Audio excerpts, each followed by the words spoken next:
Welcome back. Tonight's story takes you to haunted places in Iowa.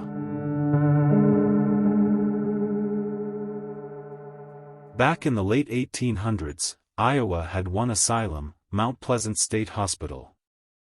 Due to overcrowding, Stephen Von Shipman designed a new facility built in 1873. That facility was meant to house drug addicts, alcoholics, the mentally ill, the elderly, and the criminally insane. The facility took 10 years to build. Today the hospital is Independent State Mental Hospital. It serves as not only a place for drug and alcohol rehabilitation programs, but it is also a psychiatric hospital and a training school for those wanting to become nurses. Early on in the mental hospital's history, patients were subjected to some rather unpleasant treatments. In certain areas patients underwent electric shock therapy while others underwent lobotomies. It is unclear what other inhumane practices the doctors and other members of the staff used to treat and control the patients. People who have worked at Independent State Mental Hospital have claimed there are certain parts of the institution that they simply will not enter due to reports of paranormal activity. Some of the paranormal reports at this mental hospital include the feeling of being watched by someone or something. Other people have reported hearing screaming voices and whispering. There are also cold drafts and shadows appearing in empty hallways. People have also claimed to see the ghosts of former staff members and patients. Paranormal investigators flock to the mental hospital in hopes of experiencing and recording paranormal activity. Although Independent State Mental Hospital remains a fully operational institution, it is quite apparent some of the former patients have never left. When in Burlington, Iowa, if you venture about 8 miles north near the Mississippi River, you may find yourself on Stony Hollow Road. Stony Hollow Road is not a happy place if you know of the legend of Lucinda. According to stories, Lucinda had gone to meet the man she was secretly engaged to. Unfortunately, he never showed. So distraught over him not showing, some say because he ran off with another woman, while others say his horse buggy got stuck in the mud, Lucinda killed herself. Instead of moving forward, she jumped off the edge of a cliff only to meet her end on Stony Hollow Road. People driving on the road claim to see Lucinda's ghost walking around. Legend claims that if you go to where Lucinda jumped to her death at the bluffs at night and utter her name 3 times, she may appear. If and when she appears she drops a rose at your feet, there is a belief you will perish the very next day.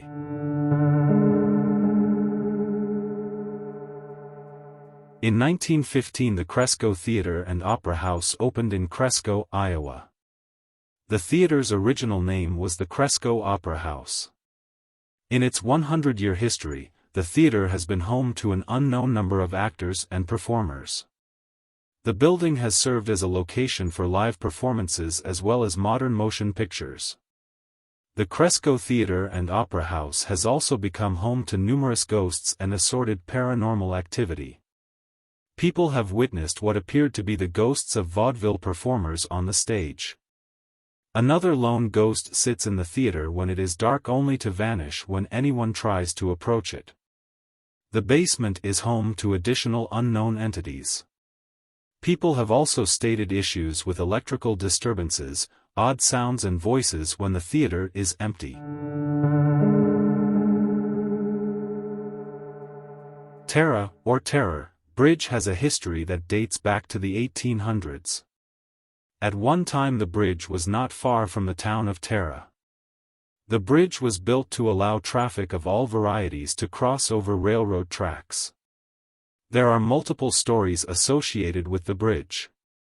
Some say a frustrated farmer's ghost haunts the area. It is believed he died after cursing the winds. Other stories claim someone, or something lives beneath the bridge. The scariest and most heartbreaking of the stories associated with the bridge involves a woman and her 3 children. According to legend, the woman took her kids to the bridge to see the train. Sadly, she threw the kids onto the tracks one at a time and they were killed by the train. The mother then committed suicide by jumping off the bridge.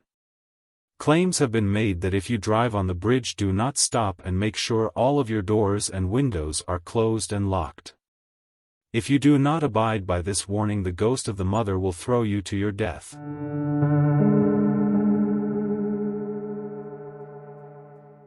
Iowa State University was first founded back in 1858 under the name Iowa State College of Agriculture and Mechanic Arts. It later became Iowa State University, or ISU. ISU is well known for being a great school for science, engineering, and agriculture. ISU also has a history of hauntings. One ghost that people have encountered is believed to be Frederica Shattuck. Shattuck was a major contributor to the university's theater department when she was alive. Her spirit has haunted both the Shattuck Theater and then the newly built Fisher Theater. Students at the university claim to have seen Shattuck's wheelchair move on its own, as well as hearing disembodied voices. Another ghost at ISU is Hortense Elizabeth Wind. She was a former Red Cross nurse during World War I who haunts Gold Star Hall. Two sisters are believed to haunt the Farmhouse Museum.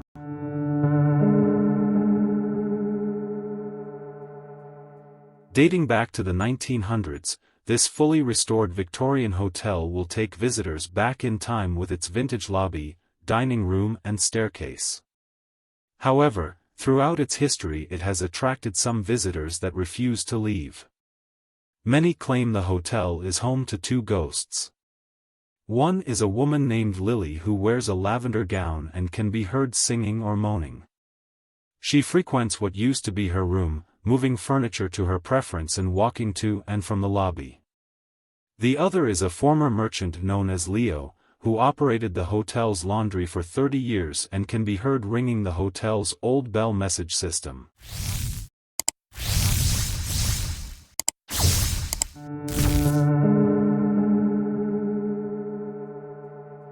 Up until June 9, 1912, Valiska, Iowa was an ordinary town.